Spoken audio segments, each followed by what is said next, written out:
Okay, so it's been a year since we filmed the first 2 episodes on my XG Falcon Ute.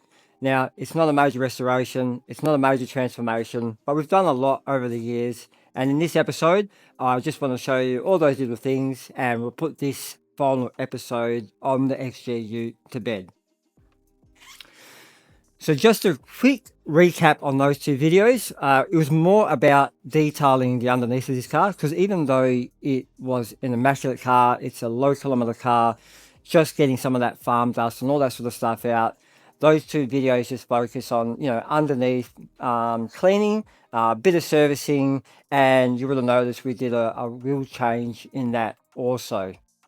I will leave the link for those 2 episodes down in the description. So if you want to go back and check those ones out, you'll see what we did underneath and how clean this car actually is underneath. You'll be quite surprised. So from here on in, it was more about the exterior, detailing, paint correction, and a few cosmetic changes. First things first, being a detailer, we went to town on obviously the paint correction. So you will see that it had quite a lot of marring on the paintwork, and first things first was get that to a nice, I guess, don't go too hard on it because we want to leave some paint on, for the future as well. And we apply the ceramic coating to the roof and the bonnet. And I've left other areas so we can test some products over the years, because the plan is to keep this vehicle. So what you'll see from the video is that obviously the bonnet was quite scratched up, and you all know if you've got a ute with these sort of straps on them, these areas here are really prone to scratching and marring. So we fixed them as well as we could. With the coating, we also coated all the external trims. There is a chance this car will get left outside, so we just want to make sure everything's well protected, whether it's ceramic coating or sealants on the sides. Yeah, we've gone to town in regards to that, and we'll be testing products over the years as well. As you would have seen with the EB, detailing inside is just as important as detailing the outside. So, but with this car being such low kilometers and in really good condition, there wasn't really a lot. Being obviously a 2-seater car, the focus was just deep cleaning the seats, deep cleaning the rubber mat floor, and then treating all the plastics and vinyl. As I said, because if it gets left outside, we want to make sure everything's well protected. We also added, this wasn't, I guess nothing's ever part of the plan, but ideally, as per the EB, we would have loved to put, a period correct Momo steering wheel on there, as in per original Ford, but we've just settled on, one of the, I think this is a Monte Carlo with the blue stitching. So I think that's quite a nice touch, suits the car, suits the area of the vehicle, and it's actually nice to use. So that's the bonus. While we're still on the interior, I did play with the idea of putting like a Bluetooth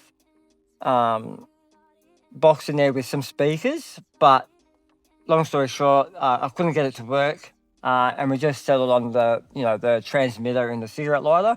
And for what we use this car for, that's more than enough. I like to keep the original look of the original stereo or original radio, but we did upgrade the speakers, even though they're only like little 4 inches.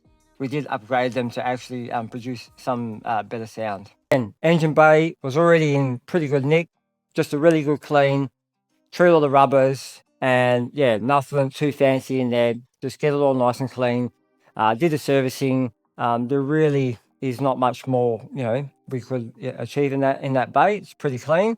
At some point, we'd love to paint the rocker cover as per factory. Just that's probably the only thing that sort of lets it down, to be honest with you.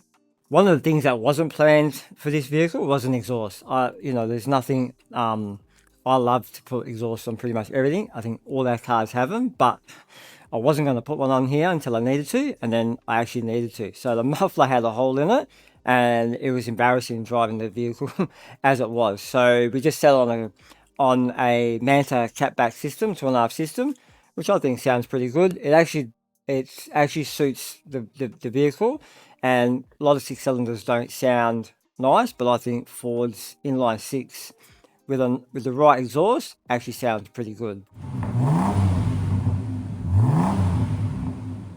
Okay, so as you can see, we've actually lowered the ute as well.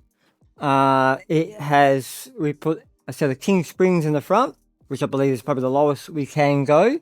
Would have liked to have been a little bit lower. Coney shocks, they actually came from my XW, which was good because I didn't have to buy them. Reset the rears to I wanted to get this sort of sill as level as possible. It's probably, yeah, could be another 10 mil or so in the back, but we're going to use it, so I'm not fussed. And yeah, I'm quite actually happy with the way it rides as it is. Also, the addition of the Hello driving lights, I think it just suits this era of vehicle. I haven't hooked them up yet. I wanted them more just for aesthetics. I like that look. Again, finding an original set to suit this car is quite hard, so we just added on some 550 Comets on the front of that, which most guys run these days, and we'll hook them up eventually as well. Lastly, again, you probably saw in the other episodes the wheels. Now, we settled on the EF XR6 wheel only because we found a cheap set for licensing. It rides good on this sort of style wheel. I do have a wheel that I would love to put on this. I've got a wheel in mind, and maybe some point down the line we will go that way. But in saying that, I couldn't help but stick the one side of the EB GT wheels on this just to see how it looks, and I'll post up a pic now so you can sort of see, and you can tell me what you think, or if you've got any other ideas, yeah, let us know in the comments of maybe what wheels to choose. But I like the fact I think these are 15s. Yeah, they're 15s, and because we drive to the farm, it's not a smooth road, and yeah, I want to use the vehicle and we want to put stuff in the back. So for now, that's why we sort of settled on this, and that's another reason why I thought it was a good time to conclude this video, because there's not really much else we can do with this car for what we're going to, for its intended purpose. So yeah, I hope you like the vehicle. I hope you like the series that we did on it, and yeah, I hope we see you in the next one. Thanks, guys.